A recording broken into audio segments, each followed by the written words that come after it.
Auzubillahiminash-shaytanir-rajeem. Bismillahir-rahmanir-rahim. Assalamualaikum. Ji ayanum pakhair agale. Ni hao. Chunashum me washmale.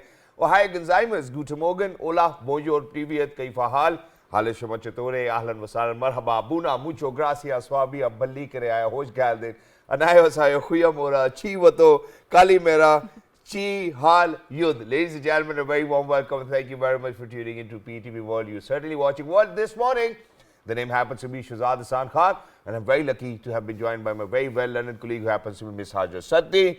Hello Hajra, Assalamu Alaikum, a very good morning to you. Just very quickly, for all of those last 3 hellos and good mornings I've said, there are a lot of people, Hajra, out there who've been requesting me that, sir, since you speak so many languages and you say hellos and good mornings in so many languages, why don't you include ours? True. So once again, I think I'm going to mention these again. Shi Wato, ladies and gentlemen, Kalimera, and Chi Hal Yud. Yeah, hello, Chi Hal Yud, Hajra. Assalamu alaikum. Thank you so much for introducing me, Shahzad. So certainly we try to incorporate more diversity into the program, and especially when it comes to the salams and good mornings and welcomes. And obviously these last 3 salams, they are linked with the local indigenous salams, especially in the northern area. So we have something very important going on there, and we'll certainly talk about it. Exactly, but first I have a question for you today.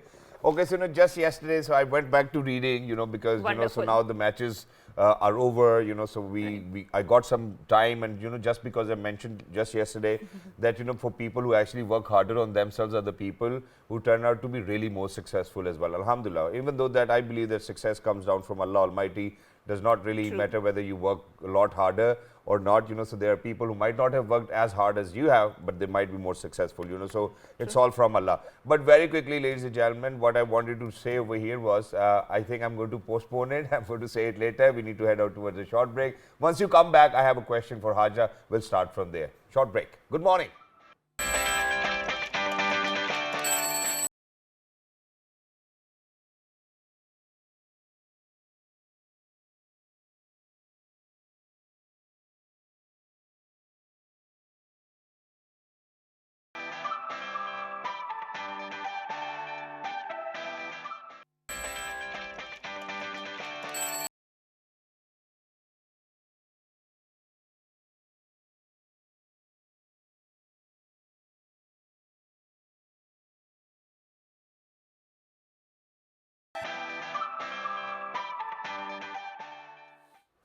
All right, ladies and gentlemen, welcome back. And very quickly, coming back to where I wanted to ask Hajra a question. So I went back to reading. I was investing my time on myself, and I want to be a better version of myself, ladies and gentlemen. So just because of that initiative, I went back to that book which I started, I think 6 months ago when I had time. And then what I was reading was that, that the author within that book was actually trying to kind of, share with us how people behave within communities and societies, or specifically men. So he actually came up with an example of a lobster where the most tough lobster, what's going to happen is that he will actually fight for his territory and whatnot. It will fight for his territory. And then what happens is that, obviously, that lobster which actually kind of conquers its territory will get the best place to live, the best food to eat and whatnot. And obviously, that's how our community is. True. And the best women too, so imagine the female lobsters will come in front of that lobster who's already pretty annoyed because the toughest one out there. And then we'll throw away some scents and try to attract that particular lobster. So that's one thing which actually shook me as well, because the author said that, mostly in life, that's what women do. Women identify that who are the strongest men around, who are the most successful men around, and then, settle down with them. So that's something which I wanted to ask Hajra, if it is a true reality or not. Okay, so can you name the author here? Please go ahead. Please. I think I've already mentioned you the name too. No, but you haven't told the viewers. I think it's Peterson, right? Jordan Peterson, yeah. So I think that Jordan Peterson, let's contextualize Jordan Peterson, because Jordan Peterson is please let me answer the question, okay?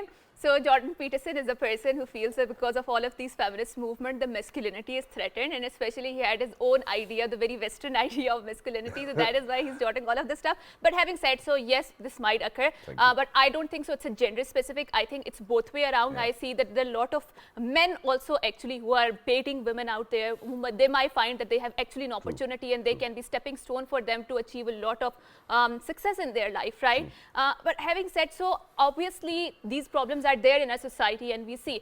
But whenever we talk about the masculinity or femininity, I always say, and I think we have this discussion a lot of time in our shows, that I want to revert back to my own discursive tradition of Islam, right? Yeah. Where guarding your gaze is held to be one of the most essential component, right? You need to guard your sanctity, and guarding your gaze means that lowering your gaze, right? True. So for example, if there are a group of women coming up, we see this behavior a lot, right? That people are, or men are specifically guarding, gazing them in that sense, and that becomes a very uncomfortable gaze, True. right? And that is why we have this, what do you call, injunction in Quran that we have to do that. But I don't see that current manifestation today, because just what you were talking about right now, about how, you know, the female lobsters are baiting the strongest ones so they can have more opportunity and they can be more territorial about it, right? And also this notion that, you know, boys will be boys, I do not believe in that, because when you are going to be erected before Allah subhanahu wa ta'ala on your day of accountability, on your day of judgment, are you going to say that the boys will be boys? This is the sort of the behavior that a society condone? No, it's not, because there are very strict punishment for that. But if we remember that, I don't think so we are going to do that, but unfortunately we do not believe in that, and that is why we see there are a lot of problems out there. Exactly. And in addition to where you said the gazing part, and you know, obviously that's what our religion tells us, and you know, for all of those people who are out there staring women, most of the time, ladies and gentlemen, it's prohibited in Islam. So please make sure that you do not stare. You know, the first look, I think that's something which is forgiven. But the second look, ladies and gentlemen, intentionally or intentfully, is something which is prohibited. And one thing that I would like to add is, I feel the modern day masculinity is lot of cigarettes, lot of cars, lot of gazing out, lot of all of this stuff, right? But prophetic masculinity is lowering your gaze, guarding the sanctity of your character, and making sure that you are protected from all of that bad deeds. So there's a difference between them, and it's your choice which sort of masculinity you adhere to. Exactly. So I think that the kind sort of masculinity you really need to adhere to is what our Prophet Muhammad sallallahu alaihi wasallam has shared with us as well. Right. But okay, I think that was a question, that was a generic statement as well. It might happen the other way around as well. So I think, having said that, you know, may it be male or female, ladies and gentlemen, if people have been doing it for their advantage and they end up having a beautiful spouse or a relationship, there's no harm in it as well. But now, coming down to what's happening all over the globe and inside Pakistan, let's take a good listen and look at the top stories. So, Election Commission of Pakistan has denotified 34 members of National Assembly belonging to Pakistan Tehreek-e-Insaf and Sheikh Rashid of Awami Muslim League. Earlier, National Assembly Speaker Raja Pervez Ashraf had accepted the resignations of PTI lawmakers. Obviously, we have seen that there's a lot of political happenings, that I would call it, and going on inside the country, and this is the year of the election. So we hope and pray, and it's not just in Pakistan, these elections are being held in a lot of countries. So we pray that so you want I just wanted to add over here, because you know, I think I'm a little disturbed with this, you know, what PTI has done. I mean, obviously it's their forte and they can do whatever, but imagine that, you know, if I'm somebody from the province of Punjab, or if I'm somebody from the province of Khyber Pakhtunkhwa, or if I'm somebody from Azad Kashmir. So imagine that these were the areas where you actually had your local governments, and in Azad Kashmir, obviously it's not even the local government. So imagine, what I wanted to say over here was that just because you weren't able to get or secure your federal government, you know, so what you're going to do is that you're going to waste the votes of millions of people out there who voted you in Punjab, who voted you in Khyber Pakhtunkhwa, or the people who actually voted you in Azad Kashmir as well. And then imagine that the amount of money which was being spent, not just that, you know, so now Punjab will actually go back to having elections. So all of that money which will be spent on elections, why do you think that we actually had to do it? And if people had more sense, I think that the people of Punjab, the people of Khyber Pakhtunkhwa and people of Azad Kashmir will certainly ask these questions from these people of Pakistan Tehreek-e-Insaf, that why did you, you know, waste our mandate? Why did you waste our vote? Why did you waste the money of the country? And I think all of these questions really need to be asked from the chairman of the Pakistan Tehreek-e-Insaf as well, whether just because you were not in the federal, you would waste the money of the country, you would waste the vote of the people who went outside, who made sure that you're going to do something for them, may it be in one province, two provinces, or three different places. I think that's a question that Pakistanis really need to ask with immaculate sense. Right. So we always say that we have a political show, but somehow we turn out to be political. But moving on to another top story, which is the death anniversary of the renowned Pakistani writer, playwright and author Saadat Hasan Manto is being observed today. It has been over 6 decades since the death of the famous novelist and playwright Saadat Hasan Manto, a man who through his writings touched upon the subjects which the society was reluctant to acknowledge. Manto narrated and unveiled unspoken ills of the society through his fearless and bold writing.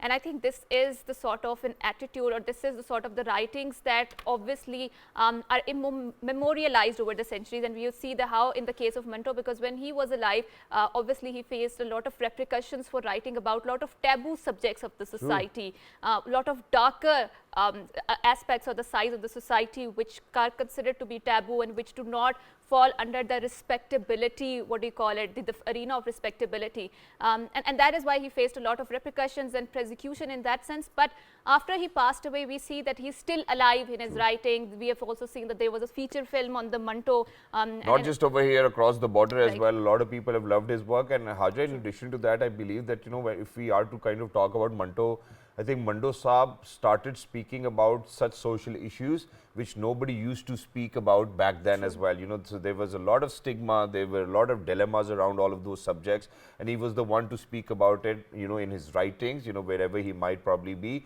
And then that's why people would take it as an offense, which is why he actually had to undergo quite a lot of challenges in his life.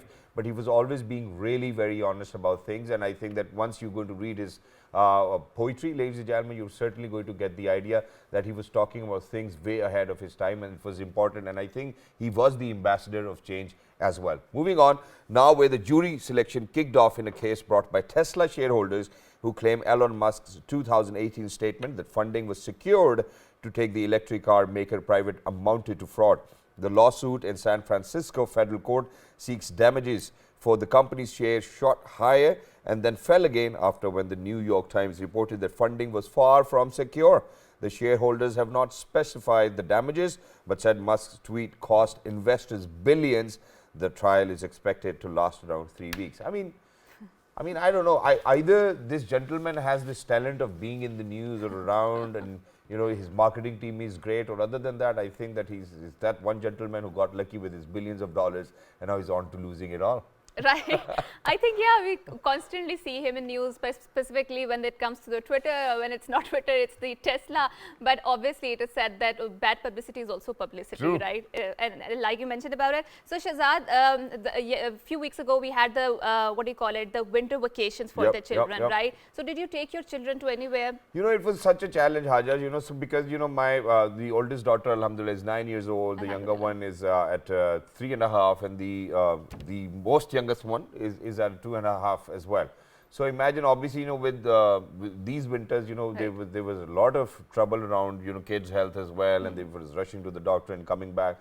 But then there was this thought in my mind, and I was like that, it's winter vacations, why shouldn't I take them somewhere? So, when I sat down with my wife, and I was like, hey, where should we go? Right. And then it was so hard for us to decide that, okay, what are those places where we can go because of the weather in the first place.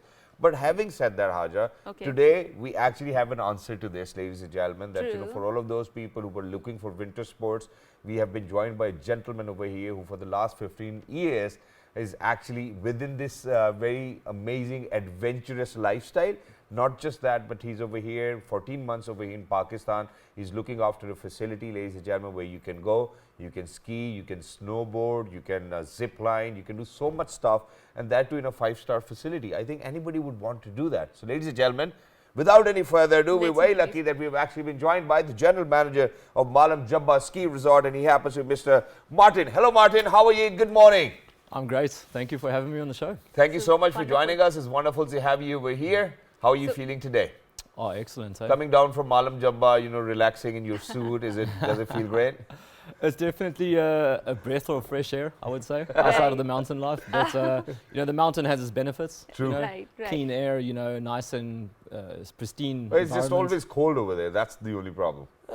In the winter season, it's crisp. But I would say in the summer season, it gets quite warm. Exactly. But Martin, we have seen, especially in Europe, how they're talking about that they are very warm winters because it's not snowing enough, and that is why the winter sports are in the danger or they are threatened because obviously when there is no snow, there will be no snowboarding or ledging or whatever the snow sports are. So do you think this is an opportunity for us in Pakistan to, market our facilities out there? Because obviously they're facing the warm winters there, but we have a very cold winters and lots of tons of snow here. What do you think? Yeah, so now when it comes to the obvious, you can say, conversation about global warming, yes, there is a lot of accurate data that shows that, yes, global warming is taking place and ski resorts are facing the threats of snow and snow scarcity. If you look at Europe right now, they're having the worst winter that is recognized in the last 40 years. But if you look at other places around the world, they are cooler and colder. So in my eyes, as an experienced snowmaker, I've been able to identify that global warming has a pro and con to it. And the con would actually mean that, yes, snow scarcity does exist, but the pro means that you can actually make snow during that period. So when the Mother Nature doesn't provide, then we are actually able, with the use of technology and specialized equipment, we're actually able to make our own snow so that we can still ski. And Martin, having said that, let's just, for our viewers, we go out in 47 different countries as well. We would want you to tell us, what sort of facilities do we have at Malam Jabba in the first place, and then we'll move on. We'll learn more about it as well. So, what facilities does the ski resort offer? Yeah, so Malam Jabba Ski Resort, it's a two-season resort. You can consider it as a winter destination and a summer destination. So during the winter season, we host obviously skiing and snowboarding. We host ice skating. We have snow tubing lanes, which are also very popular for the kids and the families. You still have your chairlift and zip line. And all of this, as you've mentioned, right on the doorstep of a very nice 5-star hotel. And that's the key element. You want to have a holiday, you want to be comfortable, and that's where you have Pearl Continental Hotel right on the doorstep. And then you have all of the activities that are right there also for everyone to enjoy. And with the zip line, ladies and gentlemen, you actually land on that 5-star hotel as well. And so I have a very interesting story which I'm going to share on later as well. But let's stick to winters, because I've been to Malam Jabba Resort as well in summers. It was fantastic. We went with all our family members, maybe kids, the elderly, the younger ones. It was fun. And for everybody who's out there, I think it's a 5-star rating in the first place. For that ski resort, it's been managed properly. There are no life hazards as well, and the people would look after you as if you are their family. So having said that, let's get started, because when we speak about ice skating, ice skating is not like, you get up, you start walking. That's not ice skating. Ice skating, you need to learn. Skiing, you need to learn. Snowboarding, you need to learn. And you have a mission of creating a facility over here for snowboarding, and then all of these amazing winter sports we were talking about. And it's not just that people skate only when it's winters. People have facilities where they can skate in winters too as well, where people can, we might not call it snowboarding, but people can board when there's no snow, and people bring in that equipment as well.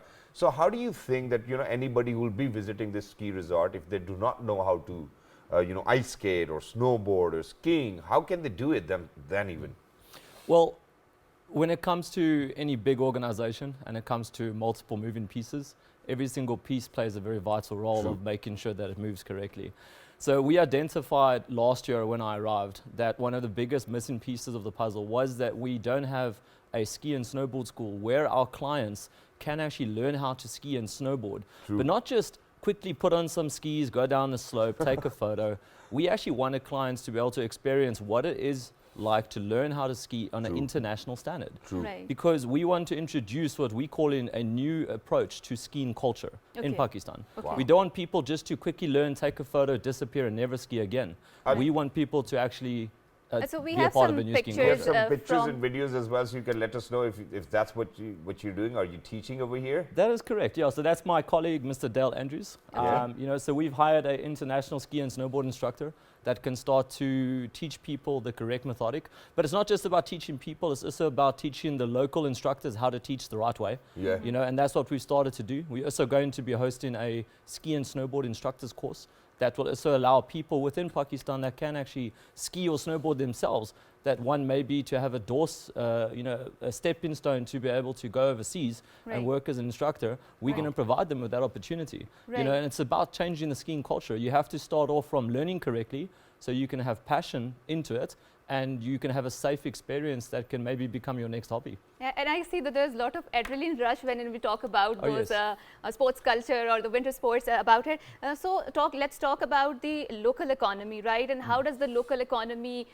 affect your business out there? Because when we talk, especially when I was reading the news about it, like the resorts like Airbnb, they have affected the local economy in a negative sense because they want the short-term hospitality there, and the people who want to live for a long term, they do not want them there. So let's talk about it, how you have integrated that element of of the local economy into your business, because obviously people who are living there, they're more experienced in those places and they can be a vital component of the hospitality there. Really? It's tricky, yeah.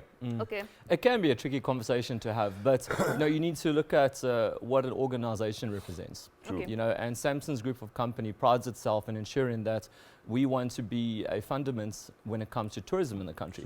Okay. And tourism actually has two vital pieces also, and without the locals and the communities, then your tourism doesn't actually flourish. True. So if you don't involve your locals into a certain dynamic and you don't involve actually employment to a certain dynamic, you're not going to actually flourish in tourism.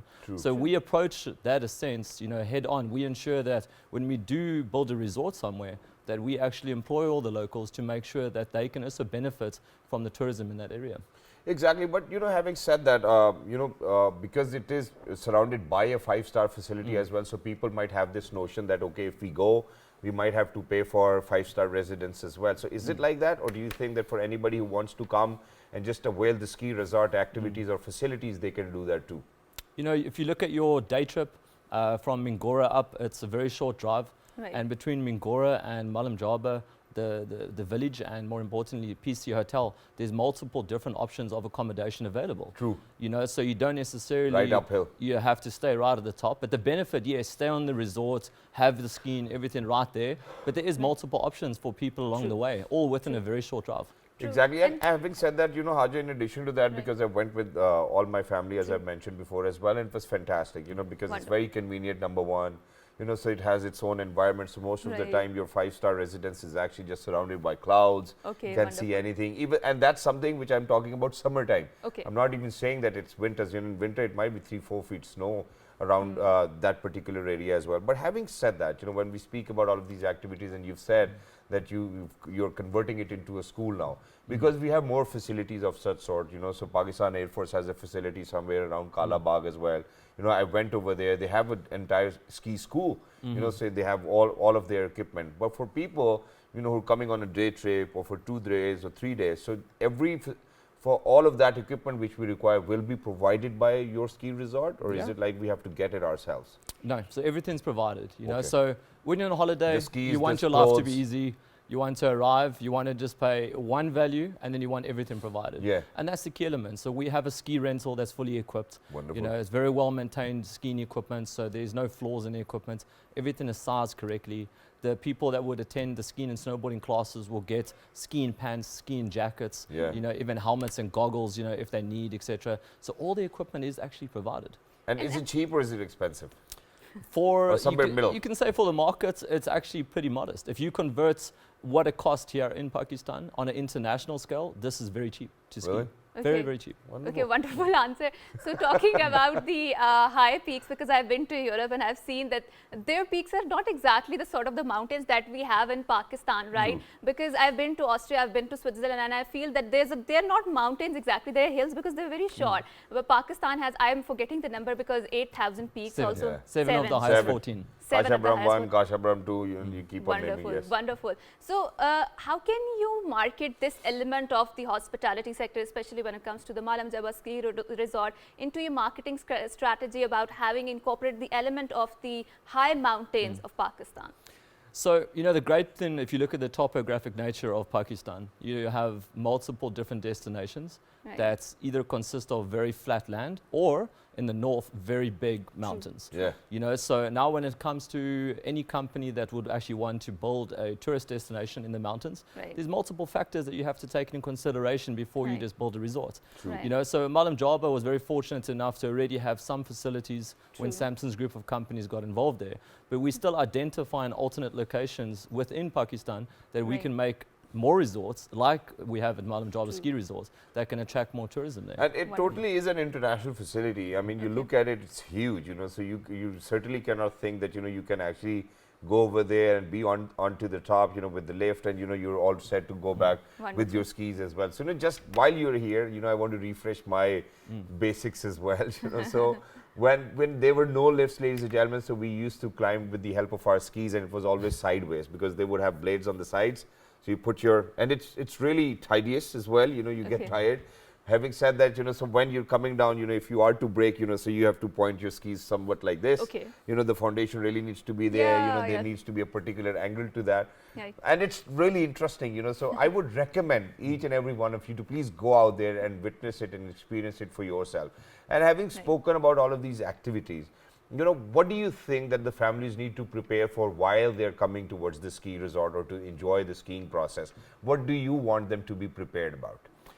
It's always very important to plan your season. Yeah. We are a mountain destination and we are an adventurous sport mountain destination. So the weather changes all the time. Don't pack lightly. Don't think you're going on a summer holiday in summer because the weather will turn. So pack some clothing that is suitable for mountains, suitable for weather change, especially if little kids, if you're traveling very far, make sure that everyone's well equipped. Yeah. The weather can be perfectly summer day in the morning and then it can start to snow in the afternoon. Exactly. And at that point, you can be on the chairlift going up. Right. So I'd hate for your little kids to have to be in the wrong clothing halfway up the mountain. And you can be called down as well, because that's what they say most of the time, that the weather is changing, so we might have to shut down the lifts as well. So you really need to prepare for it, so make sure that you do not go for a day trip at least. Make sure that you're going there for 2 or 3 days. So God forbid, if the weather changes, if they have to stop you, that you can take another turn tomorrow as well. Be on time, make sure that your diet's strong, good enough as well. But very quickly, Martin, it's been 14 months that you're over here in Pakistan. How has been your experience by far? I've been humbled. MashaAllah. As a South African, we always consider ourselves to be leaders of hospitality in the world. But I've learned a complete different form of hospitality whilst I've been in Pakistan. Wow. And I have learned that kindness is unconditional here. It doesn't matter who you are, it doesn't matter where you go. People are going to be kind to you unconditionally, and that's beautiful. Exactly, right. and even we are humbled with what you've just mentioned as well. And thank you very much, because that's exactly something that we used to take pride in as well as Pakistanis. When we speak about hospitality, I think that you're an example, you're an epitome for us as well, for people out there.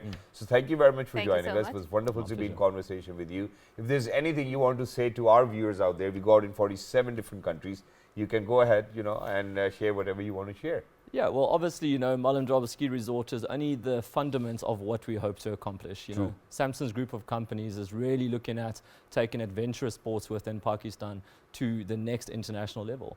And we pride ourselves in saying that we don't just do what you commonly know as the Jugal way. We actually do things on a professional and internationally recognized way. Wow, thank you very much, Martin, for reminding us that it's not a jugaad, ladies and gentlemen. It's a professional institute and a place where you can actually go learn yourself how to actually do skiing. It's a hobby. Millions of people all over the globe are actually into it as well. And not just that, ladies and gentlemen, while we speak of it, there are a lot of international visitors coming down to Pakistan, Malam Jabba, just to enjoy the ski resort as well. So I think this was our humble effort to make sure that we remind you that in winters, these are the places where you can go and enjoy yourselves. Thank you very much, Martin, for being with us. Lovely to be in conversation with you. And for everybody who's out there, ladies and gentlemen, we're heading out towards the short way. Don't go anywhere. We'll be right back.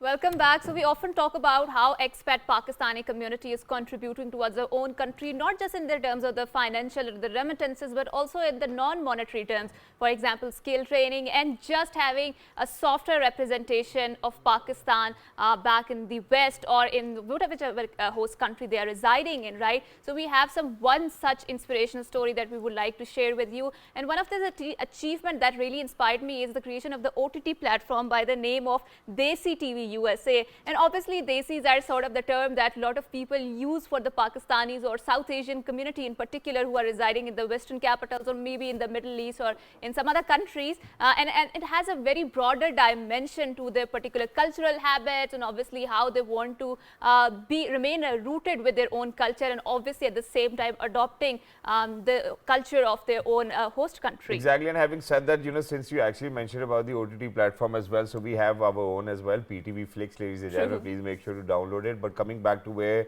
Hajra actually spoke about this worthy guest, ladies and gentlemen, who's with us over here inside the studio. So imagine, it's not always, monetary. I think when we speak about benefits. So imagine this gentleman who has joined us today has actually given 500 or more job opportunities to people, not just in Pakistan, but outside in the West too as well. That's why I said non-monetary benefits and too. having said that, in addition to that, he's been, making sure that he's going to spearhead that soft image we used to speak about. He happens to be a journalist. So after a very long time, ladies and gentlemen, that we're actually going to conduct a profile interview today. Right. And I think that, without any further ado, because, the anticipation is just going to kind of bug you as well.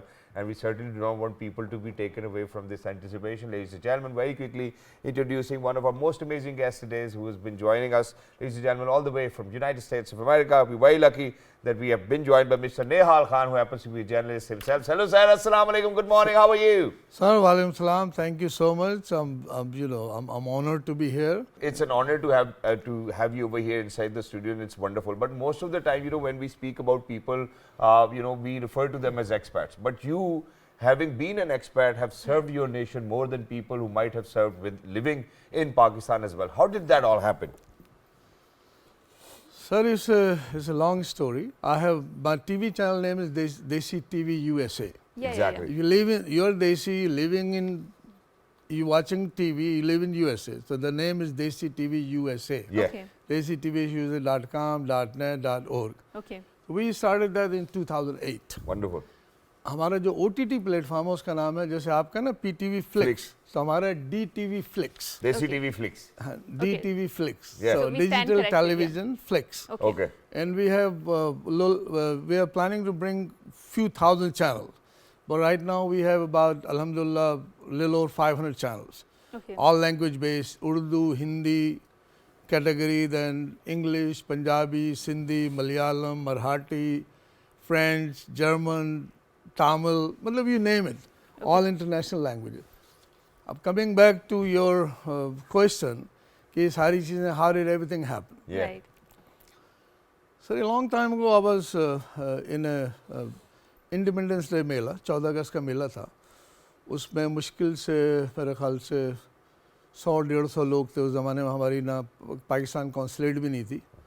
लेकिन we were very fortunate to have Pakistani American Association of Greater Houston. Wonderful. वो बनी थी 1969 में. लेकिन somehow association थी, members थे, लेकिन लोग जानते नहीं थे उसके बारे में. So very sorry, but since we are the only English channel in the country, can we please use the other medium of language? Can we English? speak in English, yes. Yes, sir. Thank you. I think I can speak English. Yeah, thank you Alhamdulillah. so much. So anyway, since organization was there, people were there, but communication was not there. Okay. So if you want to say something, Right. there was no social media. Right. There was only one radio, which was used to be conducted by SM Salim. If you guys are new kids, so you may don't know who's SM Salim. Okay. SM Salim was a very Big wake up. powerful Right. radio programmer from Yeah. Radio Pakistan. Ji. Okay. He came as a hero. He has done so much. Right. So SM Salim was used to do Kya Kashan radio. And that was only 1 hour once a week. Okay. And that was also not heard by a lot of people because of low frequency and True. AM and all that. So then it comes in my mind how we can mobilize our community, Yeah. how we can have better attendance, how we can create a better platforms of communication. So then we started with a newspaper. So I'm a pioneer of print media. Mashallah. Wonderful. So, and finding a print media means that I was an institutional supporter. So I had one thing in my mind, I want to build the community. I want to build the characters, I want to build the character of the community. I want to build a strength, unity. So fortunately, we are the only city in America which has only one organization, Houston? Houston. Yeah. Pakistani American Associate Greater Houston. And sir, a lot of my friends live in Houston, and they say that there's a Pakistani diaspora over there is very much gelled in as well. I think that the only problem when I went over there, I mean, with cabs, it's really very difficult in Houston to travel around. I mean, I'm very sorry to say that, but in Houston, the distances are so far away as well, and the cabs, it's not really easy to get a cab as well. But having said that, coming back to sir, where your goal was to gel in that community, and alhamdulillah you were able to do it. But where you said that fortunate, don't you think that it is unfortunate that it was only Tariq Nehal Khan who was able to do it, and there weren't a lot of people, I don't know whether they tried or not, but it was only you who was successful, and alhamdulillah been successful as well. How and why do you think that it was you who was able to do it, and why not anybody else? Sir, just let me explain you. America is a land of opportunity. True. People go there to earn money. True. Very few people have passion like me. I want to build the community. Yeah. Okay, I went into money losing business, not money making business. And alhamdulillah, I have a lot of my friends, they are millionaire. Yeah. And they always call Tariq Khan, what are you doing? What are you doing? Yeah. Everybody came here to make money. You make money and then burn money in the newspaper and TV. Right. I have done radio. I have given a taste of the music. I launched Junoon in Pakistan. Wow. First show. I did, you can ask Faisal Kabaria and Bilal Maqsood. I did a string. Yeah. I did Rahim Shah. I did Abrar. I did Jal jo tha, I have done Jal. Yeah. Before they were together. Atif Aslam. Yeah. Now is Rahat Fateh Ali Khan. Right, right. So all of these two, I mean, it's when great. I have done Rahat Fateh Ali Khan, Yeah. I did in Shensha restaurant. Okay. And in Shensha restaurant, I asked people that come with the dinner, and the charge was only $25. I have to beg them to please come. His Nusrat Saab's cousin or nephew, or he's very good and all that. So I have to convince so many people. Yeah. And I think half of the people even came without ticket. And how did it go? It went well, but it was his first show. It was well, of course. It's wonderful. But now, sir, I have another question as well. I mean, because I've worked with a lot of promoters, outside the country. I've been to Dubai, I've been to UK, I host shows myself over there. What I've seen is that, for all of those people who've resided, maybe in US, maybe in UK or Canada, what I've seen is that they would still stick to Rahim Shah. They would still stick to, and there's no harm in it, Sajjad Ali Khan Sahib as well, and not just that, Rahat Fateh Ali Khan or Atif Aslam. Right. But we have a plethora of newer generation singers as well, where we talk about Hassan Rahim, where we talk about Abdul Manan, we talk about Asim Azhar. Why is it that we do not see our newer generations superstars, supporting and promoting our content in other countries as well, when we have people like you? Is it just because you listen to Rahat Fateh Ali Khan and he's your personal favorite? No. See, let me explain you again. Yeah. I mean, you cannot even think what I have done. Sure. Let me explain. True. Pakistani people was not listening Pakistani music in America. Okay. They have no addiction to Pakistani music. All right. So what I have done, when I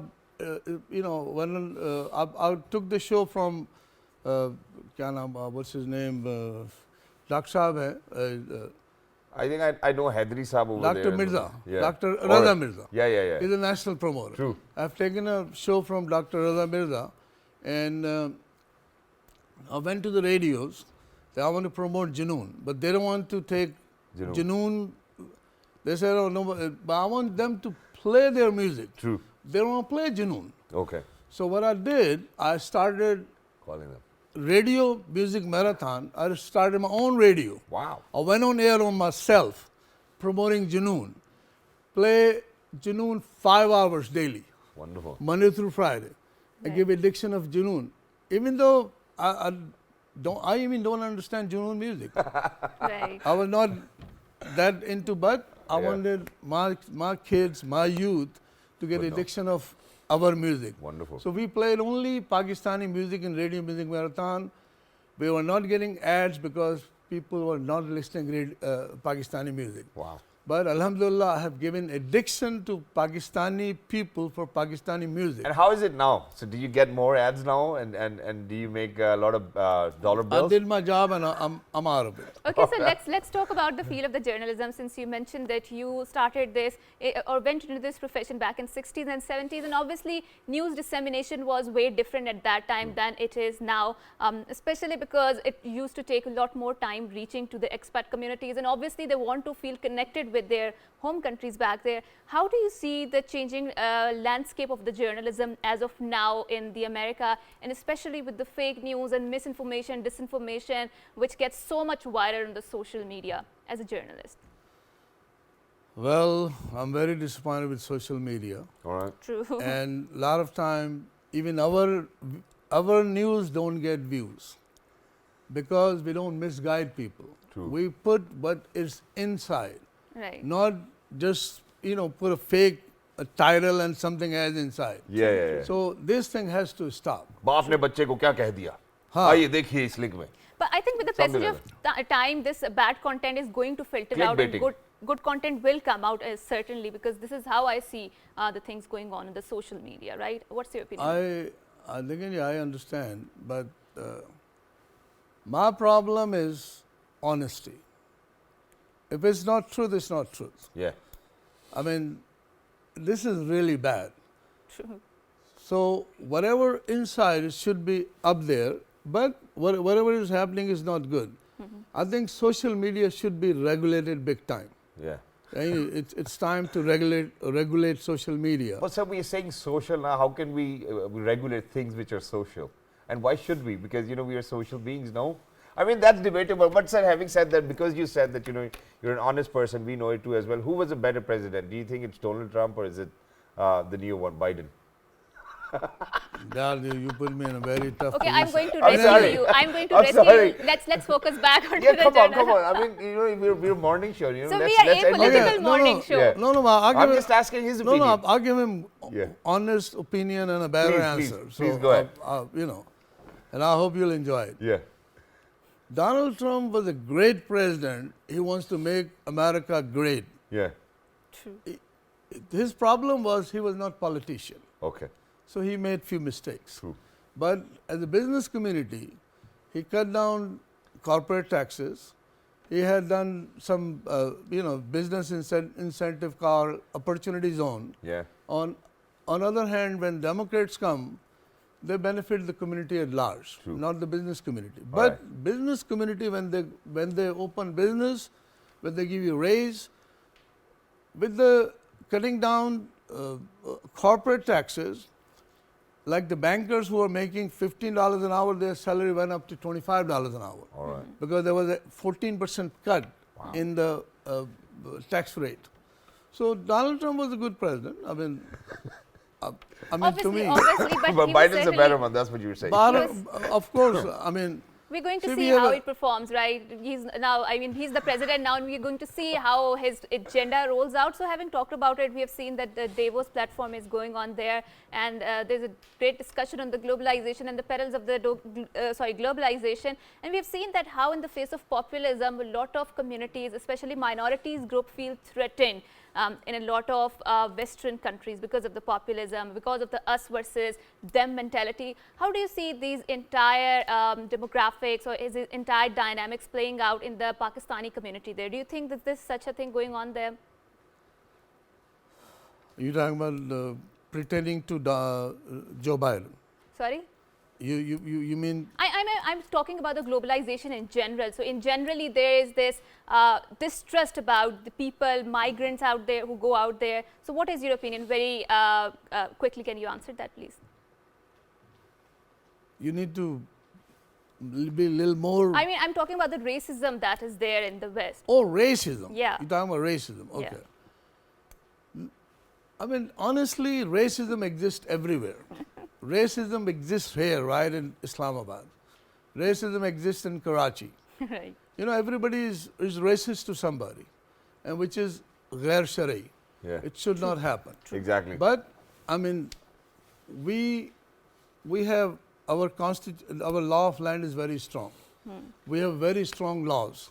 So in USA, racism is not a good thing. If you get caught, you get penalized. If you get caught lying, you get 5 years if just unintentional. True. But if you lie with intention to lie, unintentional is 5 years, intentional is 10 years. Yeah, So that's the reason people don't lie. People over here lie for nothing. exactly. But sir, very quickly before we wrap up, and that is that, over this wonderful lifespan of yours, alhamdulillah, you've contributed quite a lot towards your country, Yes, towards your community, and wherever you've set your foot as well. And we believe that that's great, Tariq Nehal sahab. But sir, having said that, now, alhamdulillah, what do you think? Do you think that you still have a long way to go? Do you think that, there's more ways I can contribute? Because that's something which we want from you as younger generations. Please go ahead. Yeah, sure, definitely. First of all, I'm an institutional supporter. Okay, so I'm somebody who wants to build institution. Okay. We have built institution in USA, like PAGH, like ISNA, Islamic Society in North America, Islamic Society of Greater Houston, Pakistan Chamber of Commerce. They are good institutions, but they need to be reformed. They need to be improving. They need to be improved. Same thing in this country. We need to build better institution. True. Our institution must be stronger than people. True. Over here, people are strong, not the institution. So I don't care who it is, but we must be honest. We must educate people. We must own our country. We are missing ownership. True. And I'm somebody who wants to build bridges between communities and countries. And you've been doing that as well. I've been doing it. See, Obama said one time in a State of Union that we give $50 million to Pakistani media. They take money from us, they still talk bad about us. Yeah, all right. That should stop. All right, thank you very much, sir, Tariq Nehal sahab, for being with Thank us. you so Lovely to much. be in conversation with you. And the media will say what they have to say. Whether you give them the Obviously. money or you don't give them the money, it's your choice as well. Right. It's your prerogative. No, I understand, but Yeah. but America does a lot of good things for you also. Exactly, So exactly. that needs to be brought up. I think for all of those people who actually have benefited from all of those good things, really need to answer that. I think let's put it this way. But thank you Yeah. very much for being, thank you very much for being Brilliant report. with us. It was lovely to be in conversation with Tariq Nehal Khan Sahab, ladies and gentlemen, an ambassador of the country as well, and then at the same time an ambassador of the country where he resides. But ladies and gentlemen, there's a lot for us to learn from these amazing people that Right. contributed throughout their entire lives towards our community, towards our country and the well-being of the country as well. Thank you very much, sir, once Thank you again. so For much. everybody who's out there, ladies and gentlemen, it's our time to bid you farewell. Till the next time, look after yourselves. 1, 2, 3. Good morning.